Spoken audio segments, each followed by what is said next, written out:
ദൈവത്തിൻ്റെ അതിപരിശുദ്ധമായ നാമം വാഴ്ത്തപ്പെടുമാറാകട്ടെ. എൻ്റെ എല്ലാ സഹോദരങ്ങളും സന്തോഷത്തോടു കൂടി ആയിരിക്കുന്നു എന്ന് ഞാൻ ദൈവത്തെ വിശ്വസിക്കുന്നു. നിങ്ങളെല്ലാവരെയും ഓർത്ത് പ്രാർത്ഥിക്കുവാൻ ഈ ദിവസങ്ങൾ ദൈവം എനിക്ക് തരുന്ന നല്ല സാവകാശത്തിനായി സ്തോത്രം ചെയ്യുന്നു. നേരിട്ട് നമുക്ക് വചനത്തിലേക്ക് പ്രവേശിക്കാം. ഈ ദിവസങ്ങൾ തുടർമാനമായി നാം കേട്ടുകൊണ്ടിരിക്കുന്നത് ദൈവിക കൊയ്ത്തിൻ്റെ സന്ദേശങ്ങളാണ്. അത് എത്ര പേർക്ക് അനുഗ്രഹമായെന്ന് ഞാൻ വിശ്വസിക്കുന്നു. അനേകം പേർക്ക് ഇത് അനുഗ്രഹമായി തീരുന്നു എന്ന് അറിയുന്നതിൽ ഞാൻ വളരെ സന്തോഷിക്കുന്നുണ്ട്. നിങ്ങൾക്കിതൊരു അനുഗ്രഹമായി തീരുന്നുണ്ടെങ്കിൽ നിശ്ചയമായി നിങ്ങൾ മറ്റുള്ളവർക്കും കൂടി ഇത് ഷെയർ ചെയ്ത് ദൈവരാജ്യത്തിൻ്റെ ഒരു ഭാഗമായി മാറുവാൻ ഞാൻ ദൈവനാമത്തിൽ അപേക്ഷിക്കുകയാണ്. ദൈവം നിങ്ങളെ, നിങ്ങളുടെ കുടുംബത്തെയും നിങ്ങളുടെ തലമുറകളെയും ശുശ്രൂഷകളെയും ധാരാളമായി അനുഗ്രഹിച്ചു വർദ്ധിപ്പിക്കട്ടെ. ആത്മാർത്ഥമായി പ്രാർത്ഥിച്ചുകൊണ്ട് നേരിട്ട് വചനത്തിലേക്ക് പ്രവേശിക്കാം. മത്തായിയുടെ സുവിശേഷം 13-ാം അധ്യായം അതിൻ്റെ 37 മുതൽ 40 വരെയുള്ള വാക്യങ്ങളാണ്. നല്ല വിത്ത് വിതയ്ക്കുന്നവൻ മനുഷ്യപുത്രൻ, വയൽ ലോകം, നല്ല വിത്ത് രാജ്യത്തിൻ്റെ പുത്രന്മാർ, കള ദുഷ്ടന്റെ പുത്രന്മാർ, ലോകം വിതച്ച ശത്രു പിശാച്.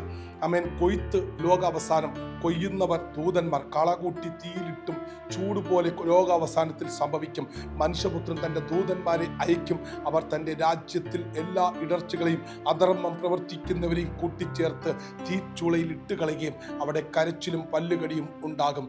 അടുത്ത വാക്യം, അന്ന് നീതിമാന്മാർ തങ്ങളുടെ പിതാവിൻ്റെ രാജ്യത്തിൽ സൂര്യനെ പോലെ പ്രകാശിക്കും. ചെവിയുള്ളവൻ കേൾക്കട്ടെ. ഏറ്റവും ശക്തമായ ഒരു വേദവാക്യമാണ്. അതിലെന്നെ ഏറ്റവും കൂടുതൽ ആകർഷിച്ചതും ഇന്ന് പകൽക്കാലം നിങ്ങളുടെ മുമ്പിൽ ഷെയർ ചെയ്യുവാൻ ആഗ്രഹിക്കുന്നതും 43-ാമത്തെ വാക്യമാണ്. തങ്ങളുടെ പിതാവിൻ്റെ രാജ്യത്തിൽ സൂര്യനെ പോലെ പ്രകാശിക്കും. ചെവിയുള്ളവൻ കേൾക്കട്ടെ. ഇതൊരു കൊയ്ത്താണ്. ഹല്ലേലൂയ. യേശുവിൻ്റെ നാമത്തിൽ ഇവിടെ യേശുവിൻ്റെ കൂടെ നിൽക്കുന്ന ശിഷ്യന്മാർ ചോദിച്ച ചോദ്യത്തിന് ഉപമ പോലെ യേശു പറഞ്ഞതാ, നല്ല വിത്ത് വിതയ്ക്കുന്നവൻ മനുഷ്യപുത്രനാകുന്നു. ഹല്ലേലൂയ. നല്ല വിത്ത് വിതച്ച് ഫലം കൊയ്യുന്നവരായി തീരുവാൻ സ്വർഗം ഈ ദിവസങ്ങളിൽ നിങ്ങളെ സഹായിക്കട്ടെ. നല്ല വിത്ത് വിതയ്ക്കുന്നവരാരോ അവൻ ദൈവത്തിൻ്റെ പുത്രന്മാരാണ്. ദൈവത്തിൻ്റെ ശ്വാസം അവനിൽ വസിക്കുന്നുണ്ട്. നല്ലത് വിതയ്ക്കുന്നവരായി തീരുവാൻ, നല്ലത് പറയുന്നവരായി തീരുവാൻ, നല്ലത് സംസാരിക്കുന്നവരായി തീരുവാൻ, മറ്റുള്ളവർക്ക് ആശ്വാസകരമായ കാര്യങ്ങൾ ചെയ്യുന്നവരായി തീരുവാൻ സ്വർഗം നിങ്ങളെ സഹായിക്കട്ടെ.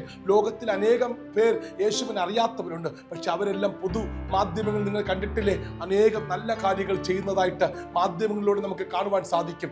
രക്ഷിക്കപ്പെട്ട് വിശുദ്ധിയിലും വേർപാടിൽ നിന്ന് കർത്തൃമേശ എടുത്ത് 24 മണിക്കൂറും യേശുവേ യേശുവേ എന്ന് വിളിക്കുകയും അന്യഭാഷ പറയുകയും ആമേൻ ഹല്ലേലൂയ ആമേൻ ഹല്ലേലൂയ ഉപവാസം എടുക്കുകയും ചെയ്യുന്ന അനേകം പേർ ഒരു തരി പോലും നന്മ ചെയ്യാതെ ജീവിക്കുന്നവരുണ്ട്. ഹല്ലേലൂയ.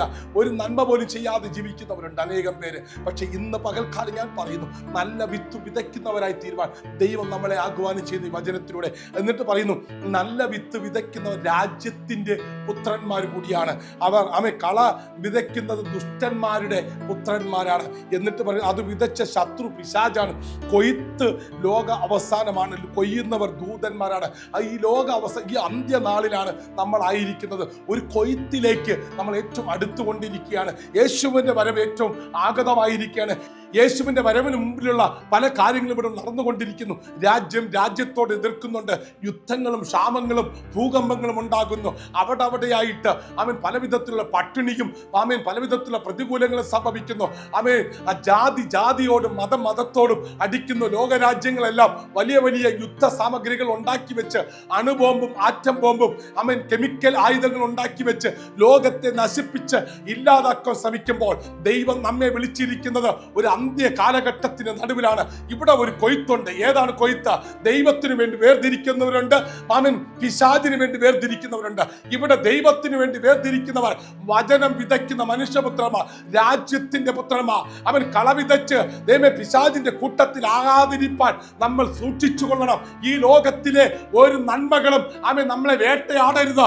ദൈവം നമുക്കായി അനുവദിക്കുന്ന നന്മകൾ മാത്രം അനുഭവിച്ച് ദൈവത്തിന്റെ ദാസന്മാരായും ദൈവത്തിന്റെ ശിഷ്യന്മാരായി ദൈവത്തിന്റെ വചനം കേട്ട് അതിനെ പ്രവർത്തിച്ച് അതിലൂടെ നന്മയും അഭിവൃദ്ധിയും അനുഗ്രഹവും ദൈവത്തിന്റെ കൊയ്ത്തും അനുഭവിക്കുന്നവരായി മാറുവാൻ ദൈവം ആഗ്രഹിക്കുന്നുണ്ട്. അതുകൊണ്ട് അങ്ങനെ ഉള്ളവരെ നോക്കിയ പരിശുദ്ധാത്മാവിൽ ഇവിടെ പറയുന്നത്, അന്ന് നീതിമാന്മാർ തങ്ങളുടെ പിതാവിന്റെ രാജ്യത്തിൽ സൂര്യനെ പോലെ പ്രകാശിക്കും. ഇതാണ് ഒരു കൊയ്ത്ത്.